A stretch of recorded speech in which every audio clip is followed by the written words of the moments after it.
25 cavities inside my teeth, it's hard to sleep. Mama knows I'm thuggin', she said, boy, stay out them streets. Hey, ladies and gentlemen, welcome back to Turnpike Mike's podcast. This is going to be episode 2 with my great friend, mentor, realtor, and entrepreneur, Nick Bush. He took some time out of his busy schedule to come visit us today and step into our office. Nick, welcome. Thanks for having me. Appreciate you, bro. Absolutely. So who are you and what do you do? My name's Nick Bush. You can find me probably online everywhere, Nick Bush the Realtor, but I don't like to say like I'm Nick Bush the Realtor. Obviously, I'm a real estate agent licensed in D.C. and Virginia. We'll be licensed in Maryland soon, but my partner handles all of the Maryland business for our company. Okay, that's great. So you guys heard it here first. He's a realtor. Nick's a very successful realtor in the area. If you guys have any questions, feel free to reach out, and I will be posting his information on the link below. But what made you decide this is what you wanted to do? I have a super long-winded answer, but basically, like, I feel like when I was growing up, I just always knew that I was going to do something where I could, like, hustle to make my own money. Like, I never wanted to be just an employee. And I think when you're a kid, like, you don't really know what business is. So I always knew I was going to be, like, a business owner, like, entrepreneur. And in high school, in Annandale, they had, like, DECA, the marketing class. Yeah. I always took the business classes to try to get a foundation. And, like, fast forward to, like, when I was 21 years old, I was working at the Ritz-Carlton in the city. Oh, okay. And I was a bellman there. This is, like, the best job I ever had. Like, the most important job I ever had. I was a bellman there. And the thing is like, at that, as a bellman, you're basically, like, your job is to, like, bring the bags up to the room. Yeah. And the people that stay at the Ritz are, like, presidents of companies. I met every celebrity I ever wanted to meet, basketball player, whatever. But I always got to ask questions like, how did you get to this stage in life? How did you become successful? And so I always ask questions about, like, how people, like, built their businesses or got to, like, the top of their company, like the executive level. And then one day, my boy Damon, who owns a hotel now, he owns, like, his own hotel group called Homage Hotels. He was like, yo, I think I'm about to get into real estate. And I was like, what's that? You know what I mean? And so I ended up working at the Equinox. So above the Ritz was called Sports Club LA at the time. Okay. But now it's an Equinox. And I just wanted to hoop before work. I worked 3 to 11 at the Ritz. There was a good, like, 12-2 game, like, middle of the day at that gym, like a pickup game. And so I just wanted to hoop. And so I, like, scanned gym cards so I could, like, basically hoop for free. And while I was there, like, the thing is, like, in this gym, when you scan the gym card, it shows, like, people's, like, name, address, like, everything. Oh, okay. So I started to realize, like, to go to Equinox, it was like a $160 membership. So you kind of understand, like, who's in there from, like, a net worth standpoint. And then I started to realize, like, oh, I'm just on the other side. I'm on, like, the wrong side of this interaction, you know? And then real estate was always in the back of my mind. And so one day I was just like, oh, okay, well, this is it. And I interned at this brokerage, and I was actually watching a $1 Million Listing, and I saw Ryan Serhant get like a $90,000 commission, and I was like, oh yeah, this is like the business for me. Now I've never got a $90,000 commission, of course, but that's kind of like the long story about like why I decided to get into real estate, and I did some research. I interned for a summer, and I jumped in like probably like a couple years after I did all of that. That's dope. So how long has it been now? I officially got licensed in 2015, like July 2015, June, July 2015, but I've been full-time since 2016, so about 8 years. Oh, man. Yeah. Okay. So part-time, while you were doing part-time, what were some of the obstacles that you dealt with? Was it a smooth transition going from part-time to full-time, or you can elaborate on that? Yeah, no, that's a good question. So when I first went in to get a real estate, I was 22. I have a brother who's 8 years older than me.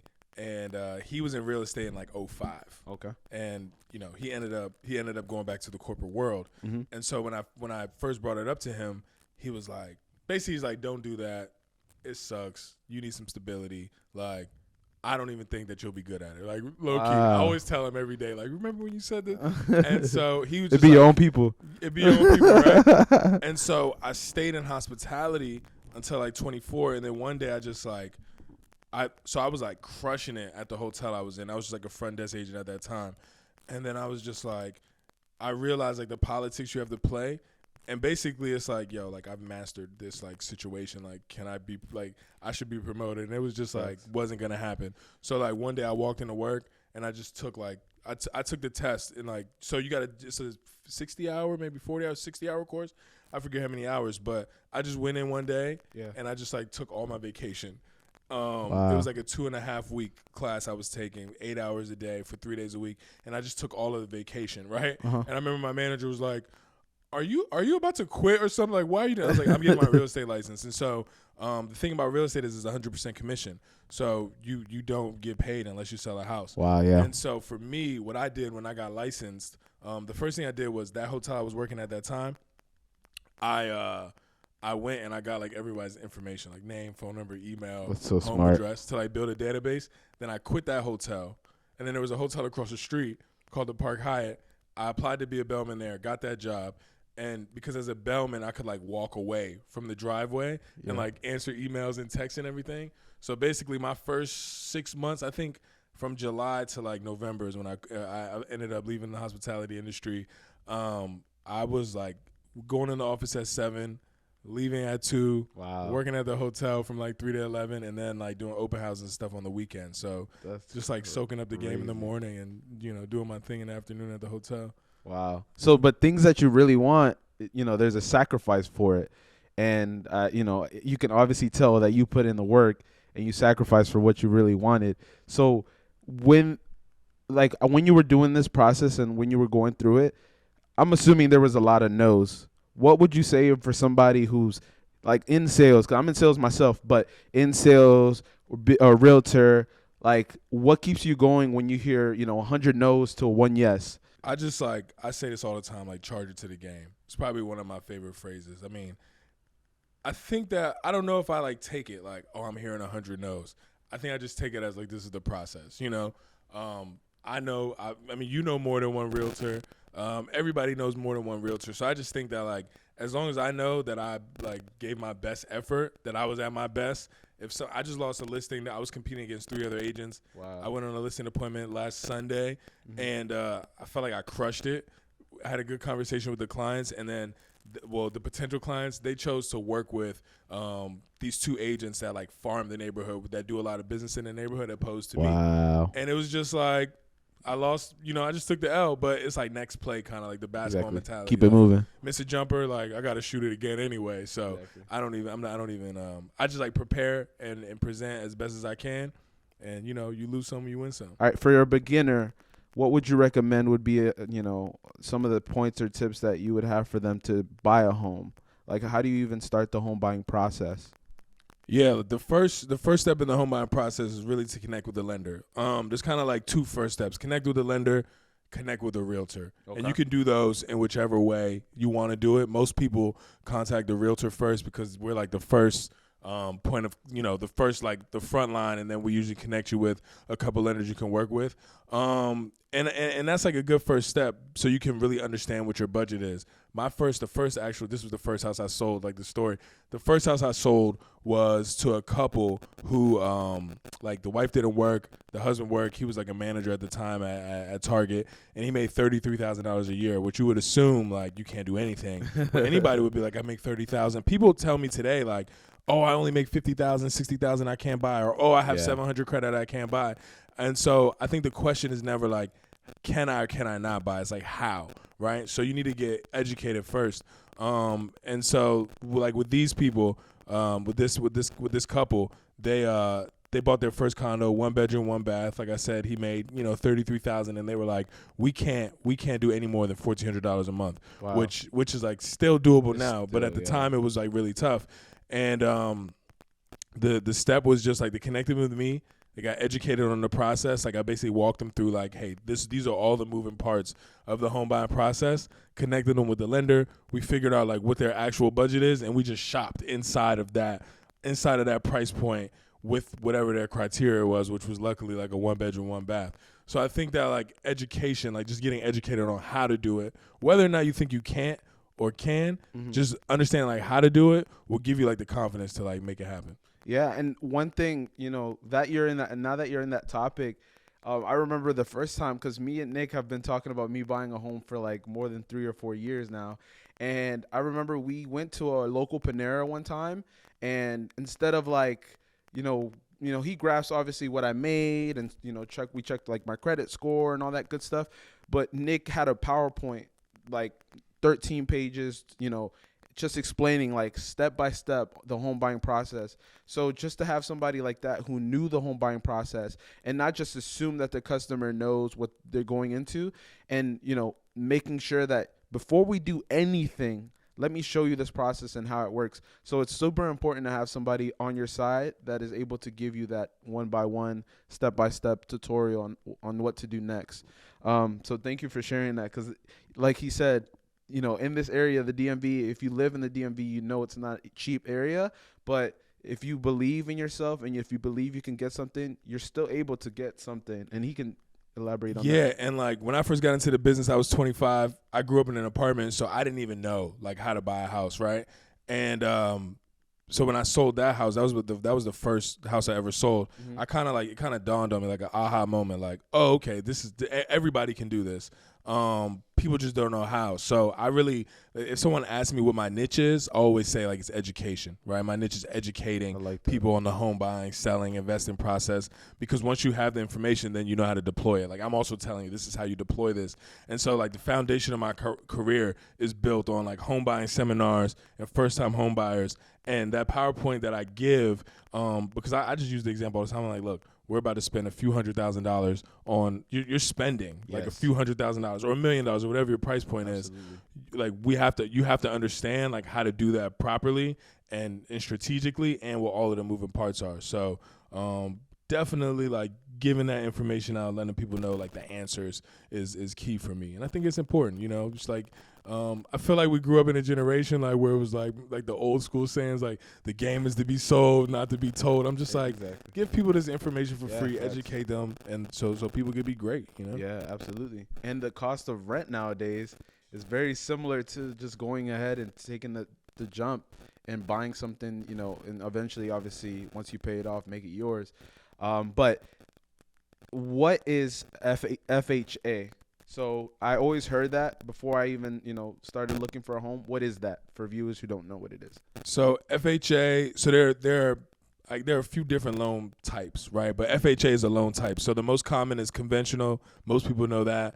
Then there's Then there's FHA, and then each state has their own like mortgage program also. So like VHDA is for Virginia, DC has the DC Open Doors program, Maryland has the Maryland Mortgage Program. But the most common programs in each of those programs have a element of conventional or FHA. So I'll tell you the difference between those. FHA first is a loan program. You have to put 3.5% down payment. So if you do the math on, you do the math. I'm not gonna do the math that quick, but like you have to put 3.5% down. And you can go FHA if you have a credit score like 640 is where they want you to be, but like 620 to 679 credit score, you're gonna be in like the FHA loan type bubble, putting 3.5% down. And then conventional is if you have a credit score like 680 plus. And you could put as much money as you want down on conventional. That's where a lot of people put 20% down. In fact, a lot of people think that to go conventional, you have to put 20% down, but you can go as low as 3% down on conventional. And that's what most people are doing anyway. Okay, true. Yeah. Yeah, thank you. What was the other thing? What are 3 of the must-haves or should-haves before or during the home buying process? So you mentioned credit. How important is credit? And then how important is capital? Having money in the bank. Yeah. So I would say the most important thing is just to have to have the knowledge, right? To understand the process.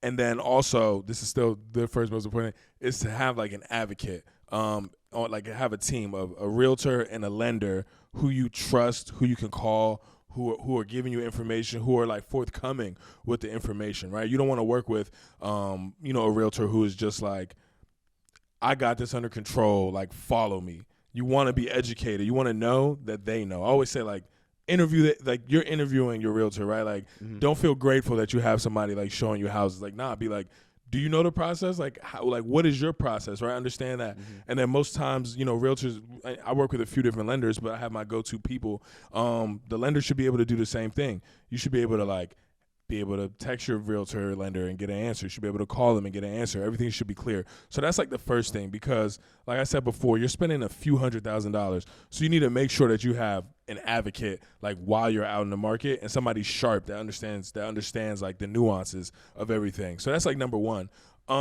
Credit is important, like, right? Like credit is I always say that, like cash is king.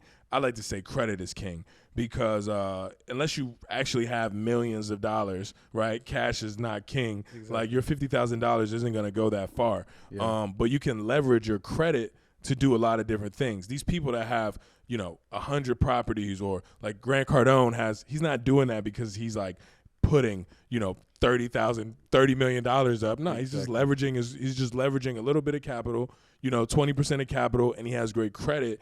And so credit can take you far. As far as credit, I would tell everybody, like, get to at least a 640 for ease, because you can go FHA, no problem. And then as your credit increases, you can refinance into conventional loan type. So 640 gets it done. And a lot of people will hear this and be like, oh, 640 is not good enough. Yeah. But 680 puts you in that conventional financing bubble, and that's like the ideal credit score, I guess, to get into the home buying process. But 640 is good to go. So why do people do a lot of people benefit from having a FHA, or is it better to do conventional, or is it's all up to your credit score ultimately? It sounds like it's better to just buy a house, right? It's just like better. It's just better to buy a house, because I've seen this so many times. I have it kills me, and I have people doing this. They're like, they have like 640 credit, right? Mm-hmm. Or they feel like they don't have enough cash. So the other question you asked was about cash, right? Mm-hmm. It's like you don't need $10,000, $15,000, like $20,000 to buy. Like you need 1% if you use VHDA or DC Open Doors. You need 3% if you're going conventional finance. You need 3.5% if you're going FHA, and that's what it is. Maybe market dependent. You need some closing costs, right? You're correct. Another 2.5%, 3%. But no, man. Like the key is to like buy, because like right now, right, rates are in the 5s. In January, they were in the 3s. Correct. So a bunch of people are waiting. They're like, oh no, like I'm gonna wait until they go back down. Well, it's like, marry the house, date the rate. Like you're gonna refinance multiple times. Like you guys are gonna refinance most likely multiple times on your house over the course of 30 years, because rates will go up and down, the market will change, like many different things will happen. So I think that like the mistake people make is they try to get like the perfect scenario, right? And like perfect is like the evil of like production, Like if you're at a 640 and you like what the mortgage payment is, you should, if you like what the mortgage payment is, and the lender says like, hey, you can buy a house, I would say buy FHA. The negative is that your mortgage insurance is going to be a little higher, but you buy FHA, guess what? You paying your mortgage on time every month is going to like help your credit increase. Absolutely. And once you get to a 680, 6 months to a year later, then you refinance into conventional. You own your house already.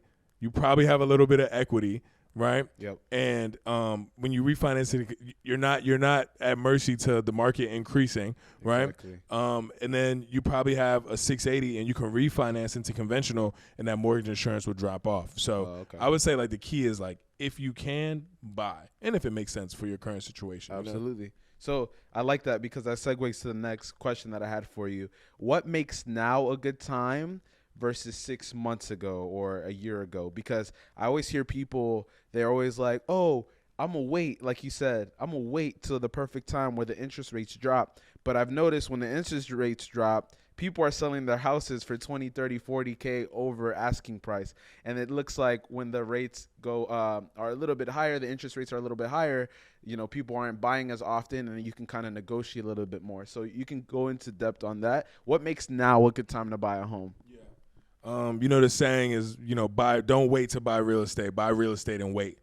So now is so for the DMV area, the market specifically, now is a good time to buy a home, because the market has balanced out a little bit. So for the last 2 years, during the pandemic, we were in crazy multiple offer situations. I was often oftentimes one of 12, one of 20, one Wow. of 15. I had a client write an offer on a house. The house was listed at $1 million.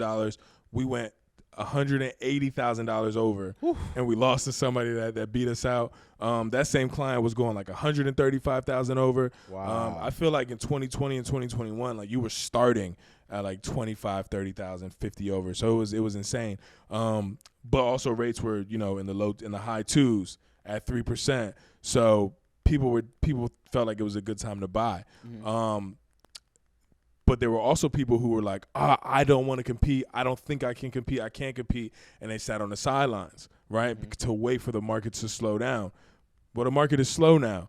But homes are $100,000 more expensive. Okay, they still more expensive. And rates are 5.5%, right? Wow. So all of those people that waited for the market to slow down, they now are buying more expensive houses. They had to move further south, further west. Yep. They wanted a big single family house. Now they can only afford a townhouse.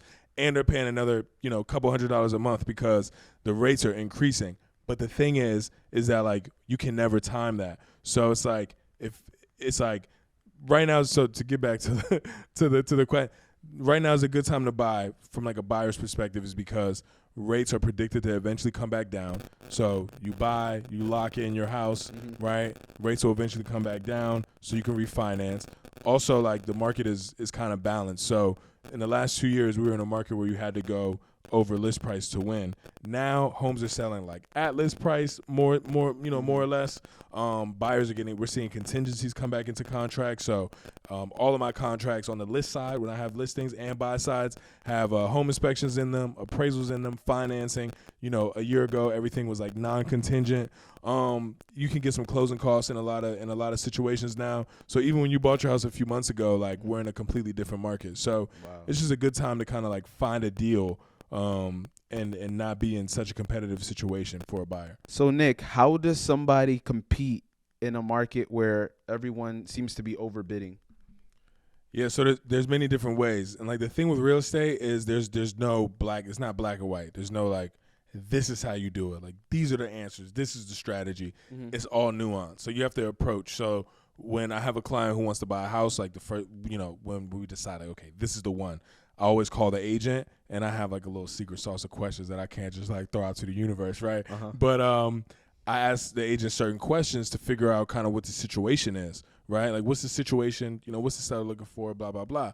And with that information, you kind of like take back to your client and you come up with a strategy. So you have price, you have earnest money deposit, you have the different contingencies. You have HOA docs, condo docs. There's timelines and contracts. So it's not that what does somebody do to like compete in a bidding war? It's more of like figure out what the bidding war looks like. What's the landscape? Who are the competitors, right? And then you can use the contract as like a tool to like and you can do a lot of different things with the contingencies and price point or earnest money deposit to make your offer one of the most attractive offers. And also if it's not, the call with the agent is important because, you like to work with, agents like to work with people who they feel are going to, I have a buyer, you have a seller, we want them to get to the finish line. Like your client wants to sell their home, my buyer wants to, buy this home. So we want to make sure that like each of us are competent on the other side. And so you want the opportunity to compete. So I've been in situations where I didn't necessarily like bring the strongest offer from a price point, but the agent had a good conversation with me, right? Or he had a good conversation with my lender, and we got the opportunity to increase our offer or match another offer because of the rapport that was built. So I think like the answer is just like it's all nuance, but you just got to understand like the landscape and have like an advocate, right? Like the team that I mentioned before to set you up for success and help you create that best opportunity. Okay. But so what are some of the obstacles that even on the realtor side that some people may have faced with the overbidding? Was that something that was, easy to overcome, or one of those things where it's like, do you ever lose a client when they feel like you're not doing your job, but it's not necessarily you, it's just the market is so crazy where everyone's overbidding?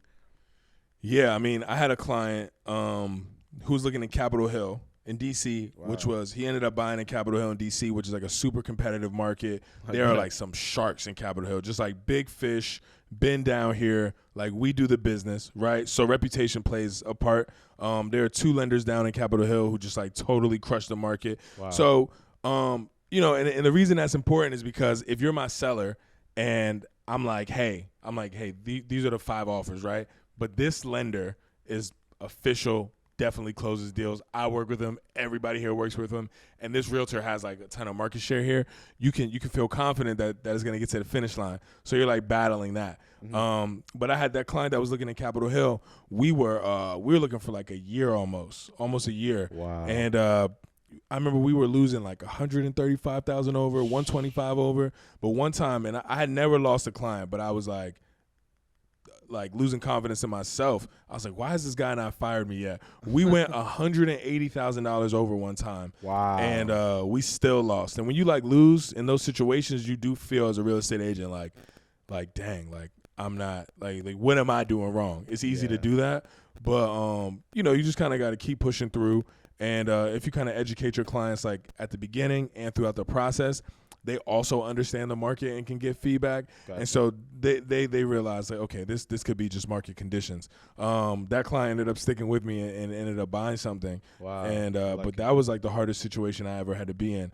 And I like to say, like, the agents that got into the business, like 2020, 2021, I mean, even 2019, before it got crazy, or like while it was crazy, and we're winning on the buy side, are gonna crush it because you had to really like understand like the contract and the market and like have a bunch of different moves to like get your clients into homes during that time. It was kind of like a make or break time frame. Like, do you know any of like a lot of your like realtor friends that stopped doing realtor work, or most of the people that you know stuck with it? I don't know, not personally. I think there was a lot of realtors that got in the business that might get out of the business. Gotcha. But I remember I had a lot of buyers in the pipeline, and I remember I was looking at my pipeline and I was just like, oh, this is like 2020. I was like, oh, this is going to be a rough year. Yeah. Like, I'm not going to do any deals because buyers at, you know, 700,000, 800,000, they usually have more cash to compete or to waive a contingency. But, you know, my average price point is like 400, like mid fours, right? So I do a lot of deals between like 4 and 8. And, but I still work with a lot of first time home buyers, and it's not typical for somebody that's buying a $300,000, $400,000 house to be able to just be like, yeah, I can go get $5,000, right? Exactly. And so I was actually nervous, not for me so much, but for my clients. But everybody figured it out. Like in real estate, like where there's a will, there's a way. And people figure it out. So yeah. So, what are some of the negotiables during the contract period, like before you officially go into contract with the you know, the seller? Like you spoke about EMDs, you spoke about closing costs. Like, are those, you know, fees or payments that are negotiable? And, you know, how or when do you take advantage of something like that? Yeah. So everything is negotiable that's in the contract, right? But the easiest way to explain it is like where you're going to find your leverage, right? So there are 3 major payments when you're buying a house. You have your down payment, which is just fixed, like a fixed cost to the loan type, right? So if you're putting 20% down on $500,000, that's $100,000, right? So that's like your down payment. Then you have closing costs, which usually are a little bit less than 3%, but we like to say that, you know, that's 3%, right? And then you have your earnest money deposit, which your earnest money deposit could be $1, but it should not be $1. But usually it's about like it should be at least 1% of the sales price, but like 2 to 3%. I would say if you're playing in like the $500,000 leagues, $6,000 to $10,000 is a strong earnest money deposit. It shows the seller that you're serious. It shows that you're going to perform. You're not just going to walk away. The earnest money deposit gets credited towards the transaction, so that's not like extra money. Gotcha. But you can use your earnest money deposit to stand out from other offers. So I always like to say, if you're putting $100,000 down, 20% on $500,000, you can negotiate for closing costs to be paid. But let's just say, you know, you have to bring that $100,000 to settlement, and you have a $5,000 earnest money deposit.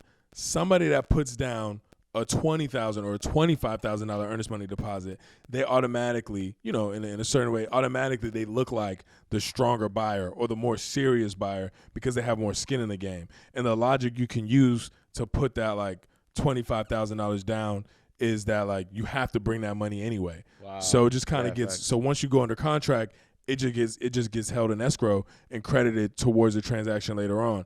And obviously, you can lose that EMD, but in my opinion, you have to have a really irresponsible agent to lose it because you have home inspection, appraisal, financing. There are other contingencies in the contract that keep that money safe if you don't decide to buy the house. Gotcha. Okay, so that's a time period where you can still be like, we're pulling out of this deal, and you get your money back, technically, if you can do it right. Yeah, so if you have a home inspection contingency in the contract, you can void. If you're buying a condo or in a homeowners association, you have condo docs and HOA docs that give you the opportunity to avoid. If the appraisal comes in low and the seller doesn't want to match that sales price, you have the opportunity to avoid. Mm-hmm. And then, God forbid, financing contingency if you lose your job or if you like buy a car or something like and you don't qualify for the house anymore, mm-hmm. you'll be able to avoid the contract and get your earnest money deposit back. So it's really beneficial for you every time to put a strong EMD. Don't go like bank account broke to get your EMD out, but like definitely make it as strong as possible to make you more attractive, like you said, to the seller. I like that a lot. But as a top realtor yourself, I mean, I see your numbers. I follow Nick myself on Instagram, and Nick is rated highly in the area. And you just talked about how you're going to be licensed in Maryland as well. Does that mean you're not able to sell in Maryland yet, or does that mean that you're working on being able to? Yeah, so I can't do any deals in Maryland right now. Like I can't do any deals, but I have a partner that I work with. We're probably actually going to join a team, and her name's Tamara. She handles all of the Maryland business. Okay. So with that, that'll only obviously help, what you're trying to accomplish. But as a top realtor yourself, what are some of the like tips for a potential client? Like what are something that they should look for in a really good, a great realtor? Like, you did talk about it earlier a little bit, but what are some of the other attributes that you may, be wanting to look for in a realtor? Just the part in the podcast where I get to say like how great I am, right? Yep. Talk about yourself. Talk your talk. No. I think that if someone's looking to buy a house or sell a house, I think that they should look for someone who is knowledgeable on the market, who really understands the nuance and the data and like the situation. Like somebody who could say like 2 years ago, this is what's happening in the market. Like now this is what's happening in the market. I had a client that listing appointment, the one that I lost. The clients, the sellers, they actually asked. They were like, "What do you like? What's happening in the market right now that's different than the top of the year?" Right? Like, what are you seeing in your contracts? Mm-hmm. Are you getting multiple offers? And I had the opportunity to say, okay, well, this is what I'm seeing in the market. So getting somebody who's knowledgeable and understands like the nuances of the market and like the area you want to live in. Like I'm licensed in all of Virginia, but I'm not gonna go sell a house in Virginia Beach. I would be doing a disservice to my clients. So get someone who understands. Gotcha. I would say be attracted to education. So someone who is gonna take the time to maybe initiate like educating you on the market or the process or what their process is, but also somebody who you're able to like ask questions to at any time when you have one, and somebody that can really break it down, and then also someone who can communicate well. Absolutely. My philosophy, and I know like Tom Ferry and other gurus, like they might hate it, but because we're kind of a 24/7 business, and I like to feel like we're more on the line of where lawyers are, right? Mm-hmm. And like you can't just call a lawyer. You can't just call your lawyer at 11 p.m., 9 p.m., 6 a.m. and be like, hey, I have a question about my case. You have to like schedule that time, right? Mm-hmm. And we're kind of in that same professional zone with like high fiduciary type of position, and but we sign up for real estate. And our clients have access to us at all times, and we kind of embrace that. At least I embrace it. And so I think that like you should find someone who's like open and willing to communicate with you when you need to. Because if you're spending $500,000 or you're selling something that costs $500,000, I just feel like you should have access to that person when you're freaking out, right? Because part of real estate is part of buying and selling real estate is not just the mechanics of it. Some of it is like therapy, like Facts. they just said the roof needs to be replaced at home inspection. Like, I'm freaking out. That's a $15,000 like cost, right? And you need to be able to like talk through that emotion with someone and come to like a solution for yourself. So thank you for that. You made the process very smooth, and I'm very appreciative of that. I'm glad, man. I appreciate you too for for hanging in there. It's always like that's like what you want, like somebody who's like you really helped us through like with the questions and I'm glad. It just makes me, I can't even express like how grateful I am of you guys. But that's kind of my process. I'm not a big like, hey, like the granite is from here and like this is the best stone and these floors are amazing. Like obviously I say those things, but for me it's about the people. Like I show houses, and we did this a couple of times. Like, what do you think the pros and cons are here? Like like you have a wish list, you have a wants list. Like, what are the pros and cons here? Like, does this work for your commute? Can you put your couch in this living room? Yeah. Like, I deal with I like the day to day, because I always say to people, and one thing I'm just like, in 90 days after the excitement of home ownership, like, oh, we bought a house, like it's so dope. When that's over, are you still gonna like this house? Are you still gonna enjoy that commute? And I feel like those are the more important questions to ask sometimes. Yeah, and even how you said that, like, can you put your couch right here? Nick would like lay out at certain houses. Nick is 6'3", 6'4", for those of you who don't know how tall he is. And so he would give you like a real picture, like in suit and tie, like, I'm gonna show you, like, you may not be able to put a bed over here. I'm 6'3" myself. So it's even going beyond what you needed to do. Like, obviously, you didn't have to do that, but you did it to make the home buyer put things in perspective. Like, obviously we don't have a couch here to put out. Let me show you what it would ideally look like. You gotta. I think I'm the same length as a queen bed. So I'm like, yo, we gotta see, is it gonna fit? I don't know. So I appreciate that, and obviously, you probably do that with a lot of your clients, and that's what keeps everybody happy.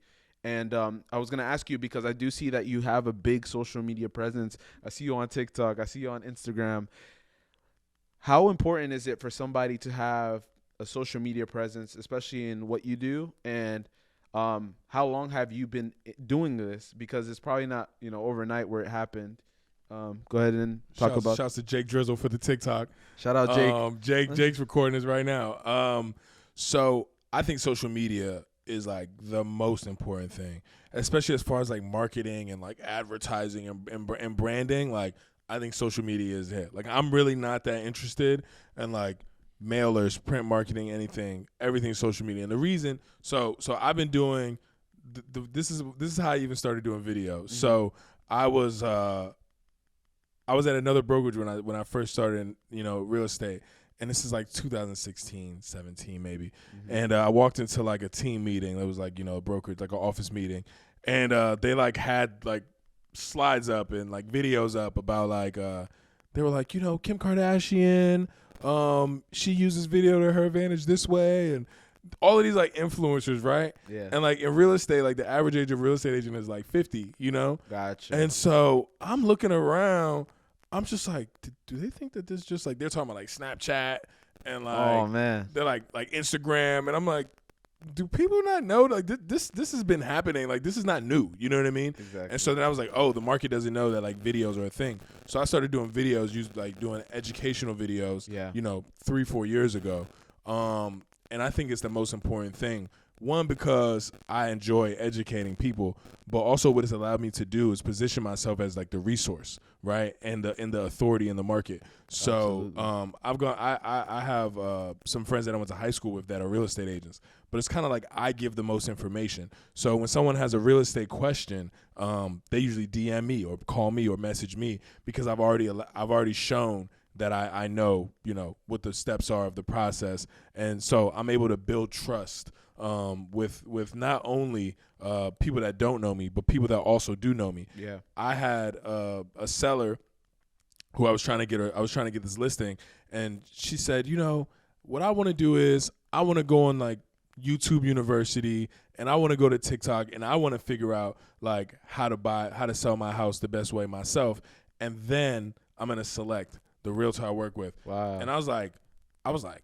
word, So I sent her an email, and I was just like, over the past few years, I've been doing a lot of video. I think I'm really good at educating, and I sent her like 15 of my videos. Like, if you're gonna go on YouTube, like go on my YouTube. Like, Exactly. Here's why you should stage your home. Here's why you shouldn't overprice your home. Here's a client testimonial. Wow. Here's a listing video I did, and I just basically was like, if you're about to go down a rabbit hole of like YouTube for real estate, like you about to go down the rabbit hole of like Nick Bush the Realtor, Exactly. right? And so it's allowed me to like, like do those things. It's added like that layer of business. And then I think like for every real estate agent, I always say there's two things people ask: why do real estate, right? Why do videos? And I'm always like, because it's a free commercial every day. Now, obviously, like we record videos, it's not like free, right? Like I got to make sure my man Jake Drizzle got some dollars in his pocket, right? But like, Instagram, Facebook, TikTok, these platforms are free. Absolutely. Like you get to drop a free commercial every day. Like Allstate, McDonald's, State, like these are $1 billion companies, right? Absolutely. Paying millions of dollars for a commercial, and they continue to drop them, right? Absolutely. And like McDonald's serve 700 billion burgers, right? They don't need commercials. Like people know who they are, but they still think it's important. So like, why am I not going to drop a free commercial about myself and my business every day? I like that. And then the other thing people say is like, when they don't want to get on video, they're just like, well, I don't think I'm good on video. Like, I think I suck on video. And I'm like, you do suck. And so do I. Like, technically, like, my videos are pretty good now, like 4 years later. Yeah. But, like, you do suck. But, like, I've never heard a story about, like, DiCaprio, De Niro, Denzel, like any of these guys, Pacino, like, doing one-take movies. Yeah, exactly. Right? It takes multiple takes. And they're trained actors for 30, 40 years, Oscars, they have all these awards, but I never heard like DiCaprio did Wolf of Wall Street in one take. So like technically he kind of sucks on camera too, you know what I mean? He can't just get it done. So like, why would I feel like I'm supposed to be so great? And so like it's like a layup, for me to be active on social media and to do video. And honestly, like social media is the way of the world. It's not, we like are in this industry with people that are teaching us how to do the business at like, and they're 50 years old, 60, 40, right? But really it's like you got to catch the youth at all times. Exactly. Like just imagine if like, I don't know, like Will Chamberlain came out, like Kareem was like, yo, this is what you, like Shaq is one of the most dominant players ever. He's lost in today's NBA. Yeah, exactly. He's nobody in today's NBA. So you can't always take the advice of, you got to take the advice of the people that came before you, but you have to understand like what the new market is, right? It's a new game. And the new game is like social media is key, and you just have to be there. And your clients appreciate it too. They want you to be there. Yeah. No, great. And lastly, where can people find you? Yeah. Where can people find you? So I'm Nick Bush the Realtor everywhere. So Instagram, Nick Bush the Realtor, Facebook, Nick Bush the Realtor. My website's also nickbushtherealtor.com, and TikTok. I'm Nick Bush the Realtor also. So, yeah, just, Nick Bush the Realtor. Keep it simple. Awesome. That's crazy because your name, Nick Bush, like you would think other people have it, but Nick Bush the Realtor, trademarked. Hopefully now somebody's gonna trademark it. Me too. I'm Nick Bush the Realtor too. No, but Nick, thank you so much. Guys, thanks again for watching the episode of Mike's Turnpike Mike's podcast. And hopefully if you like the video, subscribe, leave a like, and make sure to follow Nick on his social media pages as well. Peace.